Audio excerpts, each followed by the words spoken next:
Hello, আসসালামু আলাইকুম। Online IT স্কুলে স্বাগত জানাচ্ছি। আমি জামাল হোসেন। তো আজকে আমরা ইংরেজি গ্রামারের একটি গুরুত্বপূর্ণ টপিকস নিয়ে আলোচনা করব, যার নাম হচ্ছে পার্ট অফ স্পিচ। এই পার্ট অফ স্পিচ কত প্রকার ও কি কি, এই পার্ট অফ স্পিচ ইংরেজি শেখার ক্ষেত্রে কি ধরনের গুরুত্বপূর্ণ ভূমিকা পালন করে তা আমরা স্টেপ বাই স্টেপ জানবো।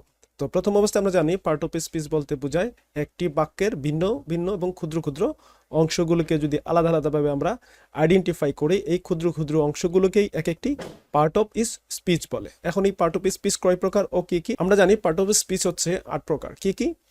নাউন, প্রনাউন, এরপরে আছে কি অ্যাডজেক্টিভ, এরপরে আছে ভার্ব, এরপরে আছে অ্যাডভার্ব, তারপরে আছে প্রিপোজিশন, কনজাংশন এবং ইন্টারজেকশন। এই 8 প্রকার যে পার্ট অফ স্পিচ রয়েছে, এগুলো আমরা একটা সেন্টেন্সের মাধ্যমে কি করব, উদাহরণস্বরূপ জানবো। তো প্রথম অবস্থায় ধরুন আমরা একটা সেন্টেন্স দেখতে পাচ্ছি এখানে, the curious cat quickly jump over the tall fence and disappeared. তার মানে এই যে বাক্যটা আমরা দেখতে পাচ্ছি, এই বাক্যটার মধ্যে ক্ষুদ্র ক্ষুদ্র যে অংশ, যেমন দি, তারপরে আছে কিউরিয়াস, পরে cat, quickly jump over the tall, এই ক্ষুদ্র ক্ষুদ্র অংশ এক একটা কি কি, এটাকে বলে পার্ট অফ স্পিচ বা বাক্যাংশ বা পার্ট অফ সেন্টেন্স। এখন যদি আমরা এটাকে আইডেন্টিফাই করি, এখানে দি বা দা এটা হচ্ছে আপনার কি আর্টিকেল, তারপরে হচ্ছে কিউরিয়াস। কিউরিয়াস মানে কি, এটা অ্যাডজেক্টিভ। ক্যাট একটা প্রাণীর নাম বোঝাচ্ছে বা প্রাণী জাতীয় জিনিস বোঝাচ্ছে বা প্রাণী জাতীয় নাম বোঝাচ্ছে ক্যাট, এটা নাউন। তারপর হচ্ছে কুইকলি, কুইকলি মানে দ্রুততার সাথে, তাহলে এটা একটা গতি বুঝাইতেছে, তাহলে এটা হচ্ছে কি অ্যাডভার্ব। তারপর হচ্ছে জাম্প, জাম্প মানে হচ্ছে কি এটা ভার্ব, যেটা দিয়ে কাজ করা বোঝাচ্ছে, লাভ দিচ্ছে। ওভার হচ্ছে একটা প্রিপোজিশন। তারপরে দ্য টল, টল হচ্ছে লম্বা, এটা হচ্ছে অ্যাডজেক্টিভ। তারপর হচ্ছে ফ্যান্স, ফ্যান্স আমরা নাউন। অ্যান্ড ডিসঅ্যাপিয়ার্ড, ডিসঅ্যাপিয়ার্ড মানে হচ্ছে অদৃশ্য হয়ে যাওয়া, এটা হচ্ছে একটা ভার্ব। তার মানে এই যে প্রত্যেকটা উপাদান আমি আলাদা আলাদা করে বললাম, এই প্রত্যেকটা জিনিসকেই এক এক সাথে কি বলে, একসাথে একটা কি বলে, পার্ট অফ স্পিচ বলে। যেমন আমরা 1 নম্বরে আছে কি, নাউন নিয়ে আমরা আলোচনা করতে পারি। নাউন কি, কোনো কিছুর নামকে কি বলে, নাউন বলে। পৃথিবীতে বিভিন্ন ধরনের ব্যক্তি, বস্তু, স্থান এই যে আছে, এই জিনিসগুলোকে আমরা একসাথে কি করতে পারি, নাউন নামে অভিহিত করতে পারে। এবং নাউনগুলো কি ধরনের হতে পারে, ব্যক্তিবাচক হতে পারে, স্থানবাচক হতে পারে, বস্তুবাচকও হতে পারে। তো ব্যক্তিবাচক নাউনগুলো কি কি, যেমন গার্ল, বয়, টিচার। তারপরে আছে প্লেস বা স্থানবাচক, যেমন স্কুল, স্টোর, পার্ক। তারপরে আছে বস্তুবাচক, যেমন বাস, জ্যাকেট, ক্যাট ইত্যাদি। অনেক ধরনের নাউনে কি আমাদের পৃথিবীতে আমরা দেখতে পাই। এটা উদাহরণ যদি আমরা খেয়াল করি, যে তমা ইজ রিডিং এ বুক, তার মানে তমা একজন মেয়ে বা একজন নাউন বা একজন ব্যক্তিবাচক নাম, সে কি করতেছে, বই পড়তেছে। তাহলে এখানে কি পড়তেছে, সে বই পড়তেছে। বইও কিন্তু কি একটা নাউন, ঠিক আছে। তাহলে এটা একটা বাক্য, তমা ইজ রিডিং এ বুক, এটা একটা বাক্য। এই বাক্যর মধ্যে আমরা নাউন খুঁজে পেলাম, তমা এবং বুক, এই দুইটা কি শব্দ হচ্ছে কি নাউন। এরপরে কি, নাউনের পরিবর্তে বা নামের পরিবর্তে যখন আমরা কোনো শব্দ ব্যবহার করি, এই শব্দগুলোকে বলা হয় প্রোনাউন। বলা হচ্ছে কি, pronoun is used in place of a noun. It's an easy way to name a person, place or things. অর্থাৎ কোনো একটা ব্যক্তি, বস্তু, স্থানের নামের পরিবর্তে যখন আমরা শব্দগুলো ব্যবহার করি, ওই শব্দগুলোকে একসাথে বলে কি প্রোনাউন্স। এখন দেখুন, she, he, they, I, we, you, এগুলো হচ্ছে ব্যক্তিবাচক প্রোনাউন। এই যে শব্দগুলো আমরা একসাথে দেখতে পাচ্ছি, এই সবগুলা কি একসাথে কি বলে, প্রোনাউন বলে। এবং প্রোনাউন চ্যাপ্টার নিয়ে কিন্তু পরবর্তীতে আমরা আবার বিস্তারিত আলোচনা করব। এরপরে কি, আর ইউ হ্যাভিং ফান, এখানে আমরা দেখতে পাচ্ছি ইউ দ্বারা কি একজন ব্যক্তিকে বোঝাচ্ছে। তার মানে ইউ কিন্তু এখানে কি প্রোনাউন হিসেবে কাজ করতেছে। তো প্রোনাউন কি, আমরা একটু আগে বলেছিলাম যে নামের পরিবর্তে যে শব্দগুলো ব্যবহৃত হয়, ওই শব্দগুলোকে কি বলা হয়, প্রোনাউন বলে। অ্যাডজেক্টিভ, অ্যাডজেক্টিভ কি, অ্যাডজেক্টিভ হচ্ছে নাউন বা প্রোনাউনের দোষ, গুণ, অবস্থা, সংখ্যা, পরিমাণ ইত্যাদি যখন প্রকাশ করে, তখন তাকে কি বলে, অ্যাডজেক্টিভ বলে। অর্থাৎ কোনো একজন ব্যক্তি বা বস্তু বা স্থানের ওই যে নাউনের দোষ যদি আমরা বলি, গুণ বলি, এই যে দোষ গুণগুলো আমরা বলি, এগুলোকে ইংরেজিতে ভাষায় বলা হয় অ্যাডজেক্টিভ, ঠিক আছে। যেমন হ্যাপি, ব্র্যাভ, তারপর আছে এক্সাইটেড, এই যে শব্দগুলো, এগুলো আছে কি অ্যাডজেক্টিভ। হাউ মেনি মানে সংখ্যা দিয়েও যদি আমরা প্রকাশ করি, 3, 4, 5, মোর, লেস, এই যে শব্দগুলো আছে, লং, শর্ট, এই যে শব্দগুলো আছে, এগুলো কি অ্যাডজেক্টিভ বলা হয়ে থাকে। এরপর আছে which, one, this, that, those, এই যে শব্দগুলো, এগুলোও কিন্তু কি অ্যাডজেক্টিভ হিসাবে কাজ করে। একটা সেন্টেন্সের মধ্যে যখন সে অর্থ প্রকাশ করতে যায়, তখন ওই নাউনের যে চরিত্রগুলো বোঝায়, ভালো মন্দ, এই যে জিনিসগুলোকে আমরা কি বলি, অ্যাডজেক্টিভ বলে থাকি। আমরা একটা উদাহরণ দেখতে পারি, আমরা Sami is a good boy. তাহলে এখানে যদি প্রশ্ন করে সামি কেমন ছেলে, Sami is a good boy মানে সামি হচ্ছে একজন ভালো ছেলে। তাহলে এখানে এই সামিকে কি বোঝাচ্ছে, ভালো বোঝাচ্ছে। তার মানে সামির গুণ বোঝাচ্ছে। এখানে এই সামির গুণটা কি, গুড, ভালো। এখন আমরা যদি তার উল্টাটা বলি, Sami is a bad boy, হ্যাঁ সেটা হতে পারে। ব্যাড শব্দটাও কি অ্যাডজেক্টিভ, তাহলে গুড, ব্যাড, নাইস এই যে শব্দগুলো, এই শব্দগুলো কি কোনো নাউন বা প্রনাউনের দোষ অথবা বোঝায় অথবা গুণও বোঝায়। এই দোষ গুণ বোঝানো কি বলা হয়? অ্যাডজেক্টিভ বলা হয়। ওকে, আচ্ছা তারপরে কি আছে? ভার্ব। আমরা জানি ভার্ব হচ্ছে কোনো কাজ করা বোঝায়, কোনো কিছু হওয়া বোঝায়, কোনো কিছু থাকা বোঝায়। এই শব্দগুলো যখন অর্থ প্রকাশ করে তখন আমরা কি বলি?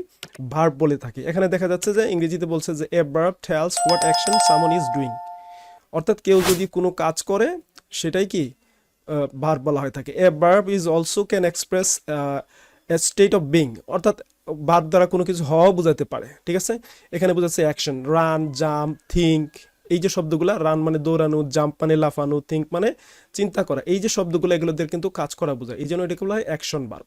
আরটা হচ্ছে কি স্টেট অফ বিং, মানে কোনো কিছু হওয়া বোঝায়, যেমন এম, ইজ, আর, ওয়াজ, আর, এই যে ভার্বগুলো আছে এই ভার্বগুলো দিয়ে কি কোনো কিছু হওয়া বোঝায়। আচ্ছা, তার মানে কি এখানে একটা উদাহরণ দিচ্ছে, দেখা যায় যে দে গো টু স্কুল, তারা স্কুলে যায়। তাহলে এখানে যদি আমরা এই বাক্যটা দেখি, সেন্টেন্সটা দেখি, সেন্টেন্সের মধ্যে গো শব্দটা, এই যে গো শব্দটা আমরা দেখতে পাই যে গো দিয়ে যাওয়া বুঝাইছে, যে মানে যাওয়া একটা কাজ। তার মানে সাবজেক্টের পরেই আমরা এখানে যে শব্দটা দেখতে পাই সেটা হচ্ছে কি ভার্ব, এবং ভার্ব দিয়ে কোনো কিছু হওয়া, করা এবং থাকা বোঝায়। ওকে, আচ্ছা অ্যাডভার্ব মানে হচ্ছে কোনো একটি শব্দ, অর্থাৎ ধরুন অ্যাডজেক্টিভ বা নাউন অথবা প্রনাউন, এই শব্দগুলোকে কি করে তারা আরেকটু মডিফাই করে। যেমন ধরেন কুইক শব্দটা আমরা যদি বলি অ্যাডজেক্টিভ, এটা কুইকলি, এলওয়াই লাগাইছি, এটাকে আমরা বলি তাড়াতাড়ি বা দ্রুততার সাথে। ইজি মানে সহজ, ইজিলি মানে সহজভাবে। ইগার মানে আগ্রহ, ইগারলি মানে আগ্রহের সহিত বা আগ্রহের সাথে। এই যে শব্দগুলো আছে এগুলোকে আমরা কি করি আরেকটু জোর দিয়ে প্রদান করি, যাতে কাজটাকে আরো উৎকৃষ্ট বা নির্দিষ্ট করে বোঝায় বা ভালো করে বোঝায়। এটা হচ্ছে কি অ্যাডভার্ব। তারপর আছে অ্যাডভার্ব অফ টাইম, যেমন বিফোর, নাও, লেটার। বিফোর মানে আগে, নাও মানে এখন, লেটার মানে পরে। তাহলে আগে, পরে, এখন, যখন, তখন, এই যে শব্দগুলো আছে এগুলো কি অ্যাডভার্ব অফ টাইম। তারপর আছে অ্যাডভার্ব অফ প্লেস। প্লেস মানে কি স্থান দিয়ে আমরা বুঝতে পারি, উপরে, নিচে, অ্যাভাব, ভেলো, আউটসাইড, ইনসাইড, এই যে শব্দগুলো আছে এগুলো কি অ্যাডভার্ব। তারপর আছে ফ্রিকোয়েন্সি। ফ্রিকোয়েন্সি মানে কি মাত্রা, অর্থাৎ যখন আমরা কোনো একটা জিনিস বেশি বুঝাতে পারি, কম বুঝাতে পারি, গতি বুঝাইতে গেলে আমরা কি করতে পারি, এগুলা ব্যবহার করতে পারি। যেমন অলওয়েজ মানে সবসময়। তারপর আছে অফটেন অথবা নেভার, এই যে শব্দগুলো আমরা বলি এগুলো কি অ্যাডভার্ব। কেন অ্যাডভার্ব? কারণ এগুলো দিয়ে নাউন অথবা অ্যাডজেক্টিভ অথবা অন্য কোনো শব্দ কি করে সে মডিফাই করে। উদাহরণ যেমন এখানে দেখতে পাচ্ছি দে রান কুইকলি, আচ্ছা তারা দৌড়াচ্ছে বা তারা দৌড়ায়। তারা দৌড়ায় মানে কিভাবে দৌড়ায়? খুব দ্রুততার সাথে। এই যে দ্রুততার সাথে কথাটা আমরা বলি, এটা কিন্তু তার মাত্রাকে আরো বাড়িয়ে দিল, মাত্রা থেকে আরেকটু বেশি করে মাত্রাটাকে ইন্টেন্সিফাই করে দিল। Preposition is a word that shows the connection between a noun or pronoun and another word in a sentence, অর্থাৎ একটা সেন্টেন্সের মধ্যে নাউন অথবা প্রোনাউন অথবা অন্য কোনো ওয়ার্ডের সাথে যদি সে কি করে সম্পর্ক স্থাপন করে, তখন তাকে কি বলে? প্রিপোজিশন বলে।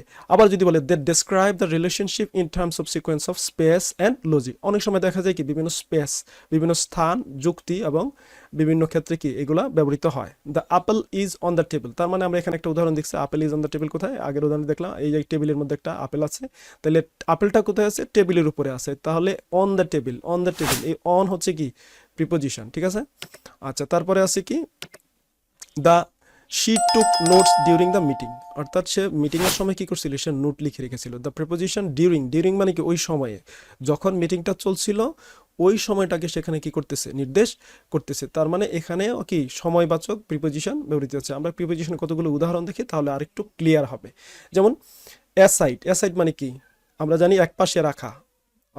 এজ, এজ মানে যেহেতু, অ্যাওয়ে মানে দূরে চলে যাওয়া, অ্যাবাব মানে উপরে। তারপরে আসছে অ্যাবাউট সম্পর্কে, অ্যাক্রস, আড়াআড়ি। এগো মানে আগে বা অতীতের কোনো কথা যদি বলা হয় এগো বলা হয় তাকে। বিহাইন্ড মানে পিছনে। তারপরে আছে বিফোর, বিফোর মানে আগে। ডিসপাইট মানে সত্ত্বেও। ফ্রম, ফ্রম মানে হতে থেকে। তারপরে ফর মানে জন্য। তারপরে হ্যান্ডস, হেয়ার, ইন, ইন মানে মধ্যে। ইনসাইড, ইনসাইড মানে ভিতরে। অন মানে উপরে, অপোজিট মানে বিপরীত। আউট মানে বাইরে, অফ মানে এর। এই যে শব্দগুলো আমরা দেখতে পাচ্ছি এই শব্দগুলোকে কি বলে? মানে পার্ট অফ স্পিচের প্রিপোজিশন বলে, অর্থাৎ ইংরেজি গ্রামারের ভাষায় সেটাকে প্রিপোজিশন বলে। কনজাংশন, কনজাংশন কি কোনো একটি বাক্য যখন আমরা দুই বা ততোধিক বাক্য যখন আমরা কি করি একসাথে জোড়া লাগাই বা সম্পর্ক স্থাপন করি, তখন সেটাকে কি বলে?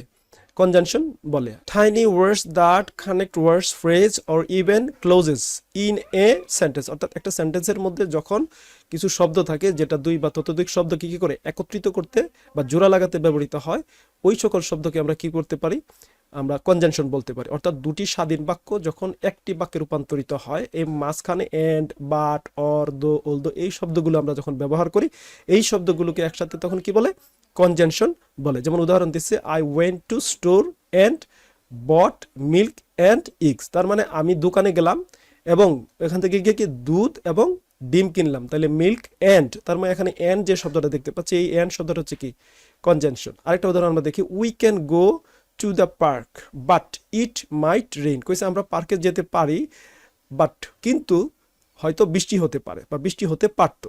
তাহলে এখানে বাট শব্দটাকে দ্বারা কি বোঝাচ্ছে, এটার বিপরীত ঘটনা বোঝাচ্ছে। তার মানে এই বাট হচ্ছে কি এখানে কনজাংশন, যেখানে we can go to the park এখানে একটা বাক্য, আবার ইট মাইট রেইন এখানে একটা বাক্য, এই দুইটা বাক্যকে মাঝখানে কি করছে, যুক্ত করছে কি দিয়ে, বাট বা এটাকে বলে কনজাংশন দিয়ে যুক্ত করছে। এখানে আমরা একটা দেখি, দে অ্যাক্ট লাইক ব্রিজ, এটা একটা ব্রিজ বা সংযোগ সেতুর মতো কি করে কাজ করে, অর্থাৎ কনজাংশন হচ্ছে একটা সংযোগ সেতুর মতো কি কাজ করে। ধরেন একটা নদী যদি আমরা পার হতে চাই, তাহলে মাঝখানে আমরা কি করতে পারি, হয় সেতু ব্যবহার করতে পারি, সাঁকু ব্যবহার করতে পারি, অথবা নৌকা ব্যবহার করতে পারি। ঠিক তদ্রুপ দুটা বাক্যের মধ্যে যখন আমরা জোড়া লাগাতে চাই, তখন তাকে এই কনজাংশন দিকে কি করতে পারি, যুক্ত করতে পারি। আচ্ছা, সর্বশেষ কি আছে আমাদের পার্ট অফ স্পিচের 8 নম্বর, সেটা হচ্ছে ইন্টারজেকশন। ইন্টারজেকশন মানে হচ্ছে যখন আমরা মনের আবেগ অনুভূতি প্রকাশ করি, তখন ওই শব্দগুলো ব্যবহার করি। এই শব্দগুলোকে একসাথে কি বলে, ইন্টারজেকশন বলে। ইংরেজিতে বলে interjection express strong emotion or sudden ব্রাস্ট of feelings. এখানে আমরা উদাহরণ দেখতে পারি, ওয়াও, তারপরে আছে ওহ, তারপরে আছে কি আউচ, অর্থাৎ আমরা যখন কোনো একটা কষ্ট পাই তাহলে আমরা তখন কি বলতি, আউচ বলি। আবার যখন আনন্দ পাই তখন আমরা বলি হুররে। এই যে শব্দগুলা আমরা ব্যবহার করি, এই শব্দগুলোকে পার্ট অফ স্পিচ বা ইংরেজি গ্রামার ভাষায় বলা হয় ইন্টারজেকশন। এই পার্টগুলো আমরা বিস্তারিতভাবে আমরা পরবর্তী ক্লাসগুলোতে আরও আলোচনা করব। আচ্ছা, তাহলে এখন আমরা যে এই ক্লাসটা করলাম, এই ক্লাসের মধ্যে আপনার যদি কোনো মনে প্রশ্ন থেকে থাকে, আপনি কমেন্ট বক্সে জানাতে পারেন এবং আমাদেরকে সুপরামর্শ দিয়ে সহযোগিতা করতে পারেন। ঠিক আছে, তো সবাইকে ভিডিওটি দেখার জন্য এবং ক্লাসটি উপভোগ করার জন্য ধন্যবাদ জানাচ্ছি। আমাদের ভিডিওটি ভালো লাগলে লাইক করবেন, কমেন্ট করবেন এবং শেয়ার করবেন। সেই সাথে আমাদের চ্যানেলটি সাবস্ক্রাইব করে বেল আইকনটি বাজিয়ে দিবেন। সবাইকে ধন্যবাদ। আসসালামু আলাইকুম।